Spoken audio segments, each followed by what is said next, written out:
Hey everyone, Mr. Happy here, and in this video we're going to be taking a look at an interview that was conducted between GameSpot, specifically the writer of this article, Brendan Hess, or Hesse, sorry about the pronunciation, and the producers and directors of Final Fantasy XI. That's two different people, unlike us with Final Fantasy XIV and Yoshi P. It's a pretty interesting interview. There's one question in there that's a little, and I'll get to that one when we get to it, but it genuinely felt like an interview that somebody who's been playing or did play at some point in the past would ask, so I figured we'll go over it on the channel. There is also the part 4 interview with Yoshi P and Matsui P. We covered part 3 a few weeks ago, and we'll do that in a separate video as well.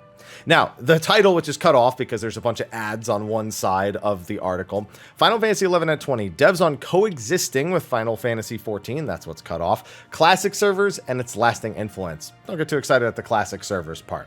Now, the beginning of the interview is largely as you'd expect. It's building up Final Fantasy XI, talking about how it just turned 20 years old this last May, how it's a hardcore design of a pre-World of Warcraft MMO that is strictly subscription-based and how it survived all those years, and how it's actually not showing any signs of stopping despite its age and despite the existence of Final Fantasy XIV.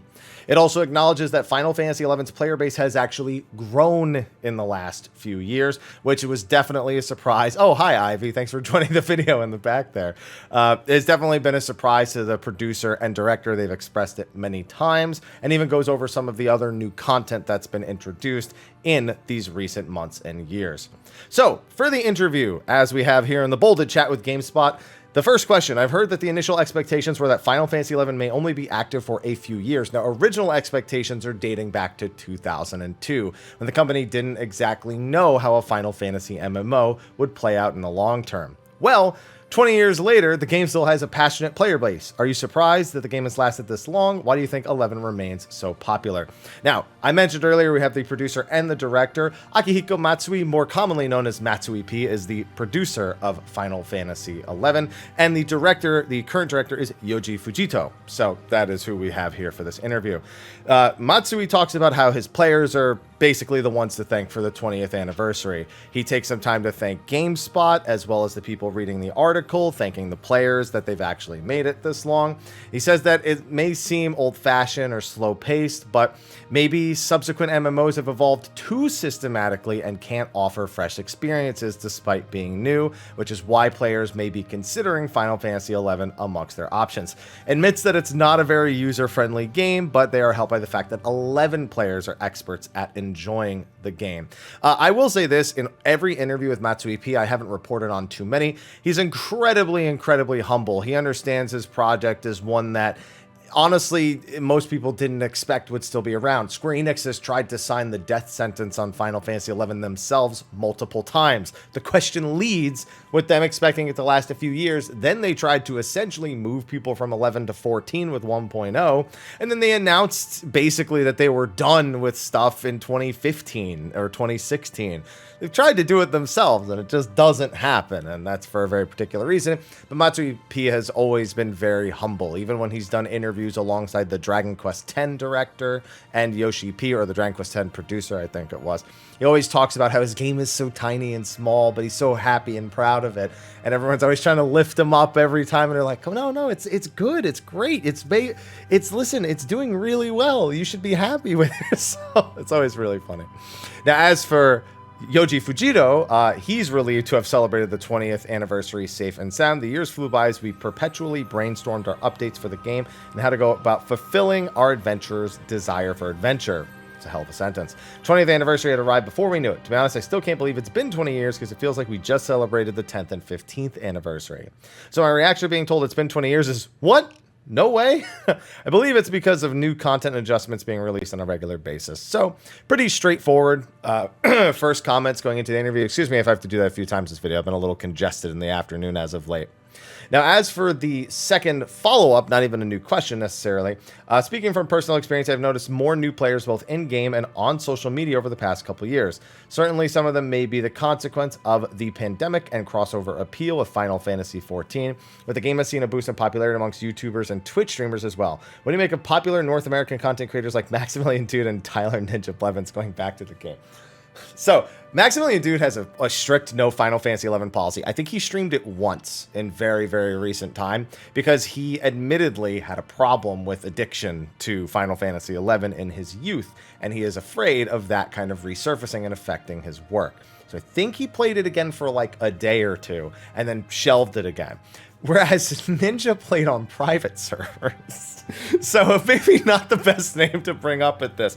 However, I do believe that Ninja has his retail sub active, even though he plays on private servers. And I'm sure that even though he would be playing on a private server, thus more people would likely be signing up for the private server over the retail game, I'm sure that drives some people to think to themselves, oh, I haven't played in a while, maybe I should check it out. So all the same, what the interviewer is saying here is still completely accurate. It's just funny that those two cases are very, very specific cases of returning to it. As you pointed out, the data seems to indicate the boost was a result of people staying home. We also saw an influx of Western players returning a little before that. There may have been other reasons, but I believe streamers made a significant impact. It's funny because the game is not good for streaming. I've streamed it a bunch. It's not a very streamer-friendly game. If anything, the chat helps the streamer get through the mental anguish of the stuff that you have to sit there and do. Because most of the time, they're not logging in like, yeah, let me log into 11 right quick and let's go get a party together. It doesn't happen most of the time. It happens sometimes, but not most of the time. I can only imagine what motivated these streamers to play 11, but if I were to guess, 11's battles are slower paced compared to modern MMOs, and therefore suitable for chatting while playing. It's very accurate. I mean, most of Final Fantasy 11 is, as we like to describe, hurry up and wait, where you're either waiting. This is really more, again, speaking to old school 11, where you were waiting for TP, or you were waiting for an attack to go off, or you were waiting for something to spawn. So it is essentially one giant social experience. I always described it in my youth as essentially my interactive chat room. So I think that statement is accurate from Matsui P here, and is very, very on the nose of why it makes for at least a decent experience. But there's a lot of parts about it that don't make for a decent experience. Part of the 20th anniversary celebration includes a new title track, We Are Vanadiel. I obviously won't play this for this video, but I have listened to it. It is quite good. He just basically says, this is a question. Can you tell us about the decision to add new title music to the game and how the song came to be? This is the one silly question, because they've been making new music for Final Fantasy XI. Mizuta is the composer and does some fantastic work. Also helped with the Stranger of Paradise soundtrack as well. I believe he was the manager. He managed all of the soundtrack related stuff in Stranger of Paradise. Yeah, I mean, this is just, they just talk about how they wanted to do something that was special for the anniversary. They wanted it to have obvious significance from a meta perspective as well. Sound director, that's the term I was looking for. Naoshi Mizuta told him at the time was, please compose a marching song worthy of being called the Vanadiel March version 20th. Quality of music he delivered was far beyond what I had imagined. Yeah, Mizuta doesn't mess around. Mizuta is a really, really good composer. Also, actually a huge EDM fan. And I believe does DJing in their spare time, if memory serves. Apparently composed it based on the idea that Vanadiel is shaped not only by the developers, but by everyone involved. The self-same concept that symbolized the name of the 20th anniversary, We Are Vanadiel. So they went with the title rendition for the Vanadiel March, which couldn't have been more appropriate for the song. This is an upload. It looks like Fusion from over at Gamer Escape uploaded it to YouTube. If you want to give it a look, of course, link is in the description to the article itself, so you'll be able to find it there. Final Fantasy XI was a groundbreaking MMO in many ways. It was even the first MMO where PC and console players could adventure together. What do you think is Final Fantasy XI's most important contribution to the MMO space? Matsui, once again, humbling himself, he's like, I don't know if it contributed anything that stood out. I think it just brought Final Fantasy to the MMO landscape. It established a style of game that strongly emphasizes narrative and includes cutscenes as part of the experience, even if they make other players wait for the game to start. Oh boy, do they. It took on many other challenges, but it's unclear if they had any impact. And I'd say, honestly, putting an MMO on console. We had online games on console. I mean, the PlayStation 2 was really kind of the beginning of that. Yeah, I guess the GameCube did also, but like all around that time.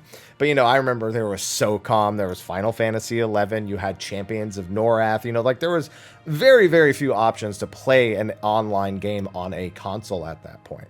And especially something like an MMO, which was still, you know, they'd been around, but they were very much in their infancy. So if I had to list something, it would be that. It's worth remembering Final Fantasy XI is first and foremost a PlayStation 2 game. It released 20 years ago on the PlayStation 2 first. Didn't release on PC until November of that same year. So he may not be able to think of anything, but I think that the interviewer is basically got it. PC console crossplay. You know, very, very early generation of something like that.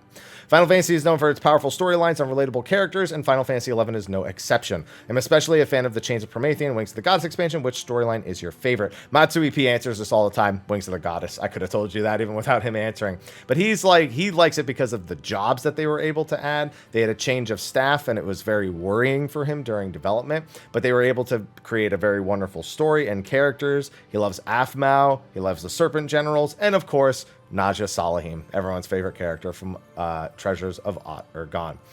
Vegito, I've also seen interviews with him. He's a Wings of the Goddess fan. He really likes Lilithset and the story, as well as the individual stories from Sandoria, Bastok, and Windurst, the primary city-states. They evoke nostalgia and filled in blanks he was curious about. The music in the past areas also have a subtle melancholy to their melodies, making the album for this series the one I like the most. Chains of Promethea definitely stands out to me. I will say in recent years, Seekers of Adulin, very good. You can tell they didn't have as much budget for it at certain times, and that's similarly evident in Voracious Resurgence. And saying Rhapsodies is your favorite is kind of cheating, because I do think it is the best story, but it's because it's a culmination of all those years.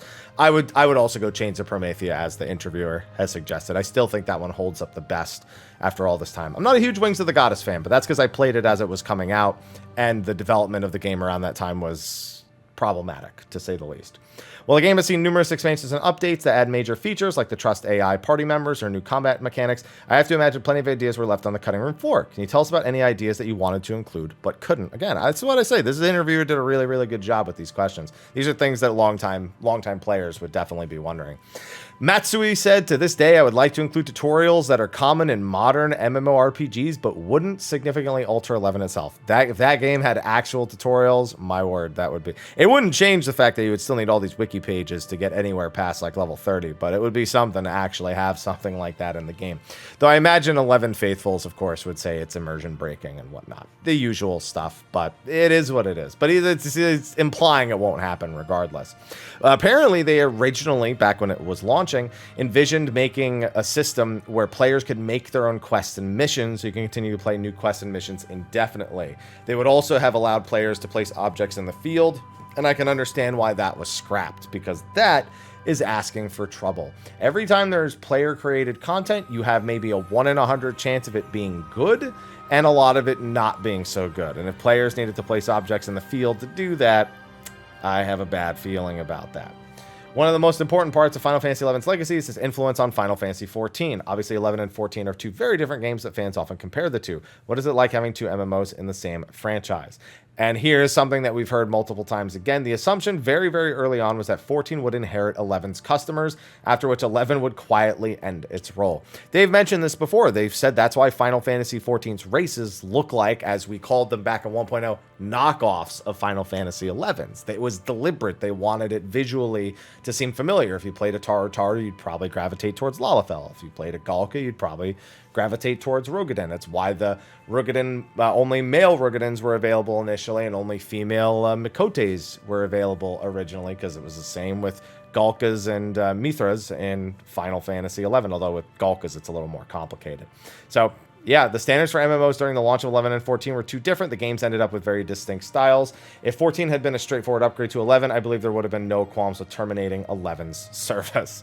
Both games have large crowds of dedicated fans and are profitable, so I don't see a problem with the current situation. At a time when few game companies are operating MMOs, I personally think it's pretty awesome we're developing and operating 3 major MMOs, including Dragon Quest X. He has to say including Dragon Quest X. You know how many times I say they have 3 MMOs and people go, what's the third one? Yeah, I get it. It's Japan only, but they still operate it. You know what I'm saying? Many players look back fondly on the 75 era. I don't. Guys, you know I don't look back fondly on it. It was okay when I was in high school, but I think of what I put myself through, and I don't need to do that again. Have you ever considered adding classic servers like other long-running MMOs like World of Warcraft, or adding optional content level caps for players that want to experience 11 gameplay from that time? I actually like the proposed alternative there. There are actually people who play on the retail servers who play at level 75. I don't know exactly how deep they go with the rule sets. I don't know if they like prohibit using new skills that were introduced between 1 and 75. I don't know if they allow for gear that was released after a certain period but still falls in that. I'm not exactly sure how it goes about it, but there are people on retail who do play at a dedicated level 75 cap. They just never do the quest that allows you to bypass that. I'm skeptical about classic servers, especially because I don't think they're viable from a business standpoint. For example, in the case of 11, the cost of setting up and running a classic server would require us to charge a much higher fee for it than the main service. While it's very understandable that someone might want to take a quick look back at the experiences of the time, the cost is just too high. That goes to say a lot about what the cost would be. I think it's more of a cost assessment, because I think the idea is that classic servers bring in a big nostalgic crowd immediately that tapers off very, very quickly to the hardcore few. I think there's a lot of people who would also probably stick to their private servers. I mean, we watched this play out with World of Warcraft Classic. You know, it really didn't change the landscape as much as I think some people were thinking it was going to, other than, you know, being at one point a majority of the subscribers to World of Warcraft. But they're even saying it would have a higher monthly subscription cost to do this. And so, yeah, I think they know that definitely wouldn't fly already with such an old game as Final Fantasy XI. They hope players can continue to enjoy the current service. On the other hand, if players are looking to challenge certain content at the maximum level of the time, I believe that would be something worth considering. Yeah, again, I think they have had systems for that in the past where they level cap you to, you know, 30, 40, 50. And I believe you can still, I don't remember if there's a way to actually enforce those level caps for those individual encounters anymore. I don't think there is. But they have a system in place for it already. So it would just be a matter of making sure that it's functional still at that level range. So a little bit of quality testing. And yeah, I don't think this would work with overworld bosses, which I think some people would definitely want. And it wouldn't take away the fact that there are a lot of modern systems in 11 that didn't exist back then. But I think that they might have something here that's actually achievable at the end there. Another popular MMO, Dragon Quest X, recently announced an offline version of the game. See, this is the question I wanted. You think 11 could work as an offline version to keep it ongoing in the future? I know many players would appreciate having a way to experience the story and world in a different way. Yeah, originally they were going to do mobile games when they were trying to wind down Final Fantasy XI for the second time back in the 2015, 2016 time. And all of that fell and crumbled. We all know Nexon canceled Final Fantasy XI Mobile. We know Final Fantasy Grandmaster shut down after doing a 1.0 and a 2.0 version. And I'm sure that's dissuading them a little bit from trying to branch off into another form of media like a single player game. We understand the demand for offline versions and remakes as we've received requests from them for various parts of the community, so they have heard them. Doing so, however, would simply mean that the game would become something else entirely. It would not be a recreation of 11. Yeah, I almost imagine them doing it like Final Fantasy XII. Final Fantasy XII, a lot of its systems are built on single-player versions of concepts from Final Fantasy XI, so I almost imagine it would play like Final Fantasy XII if they did do something like that. I don't think that's a bad idea, even. I myself am concerned that this will be the only title in the Final Fantasy series that cannot be enjoyed once the service inevitably comes to an end sometime in the distant future. How to preserve the game separately from the main service is a major topic that needs to be considered. At least for now, while the service is still active, I hope players will enjoy Vanadiel in its present form. I'd like to preface that by saying the Yoshi P and Matsui P Part 4 interview, they do actually cover this in more depth, where they talk about how they've actually future-proofed for quite some years at this point. So it'll be a very long time before that needs to be taken more seriously into consideration.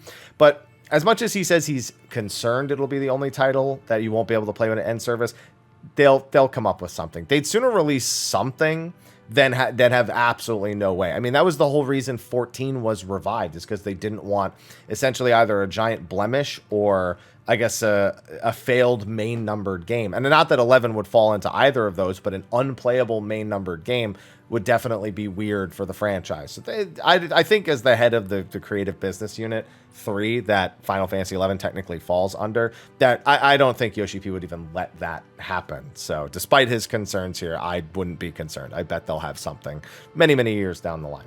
And then this is just a little thank you at the end. Thank you for this opportunity. We've had an increase in return of Western users for several years now, and that has been a tailwind for the Final Fantasy XI team. It would be wonderful if you could continue to take on the role of communicating with the Western 11 community. I'd like to sincerely thank all the Western gamers who were playing alongside me back when I was playing EverQuest, who showed me just how fun MMORPGs could be. And Fujito says, thank you too for giving us the opportunity to do this interview. I've been working on this title for 20 years, but it feels like only a few years ago when the service started. Before I knew it, I was married and my children were in elementary school, and when I celebrated my birthday the other day, I realized exactly 40% of my life had been... Wait, 40%? 20 years? Oh, so that's two... So he's 50. Okay, got it. Did the math real quick. In this way, I feel as if, yeah, that should have been easy math too. This way, I feel like 11 is truly a part of myself. I've grown alongside 11 and will cherish it for a long time to come. I hope you maintain your interest in 11. Thank you very much. Yeah, very well conducted interview. Big fan of the questions and the style, even if one or two of them, there's a little bit of silliness, but that's what makes it fun. So good job, Brendan. That was a really good one. Hope to see more of that from you in the future for Final Fantasy XI. But yeah, be sure to go check out the original article in the description. If you enjoyed it, be sure to let the writer know, the interviewer know, and be sure to like, favorite, subscribe, and share this video as well. With that, I got to get working on the other interview. Gonna take a peek at that in the next video. And with that, I'll see you in the next one. Until then, take care.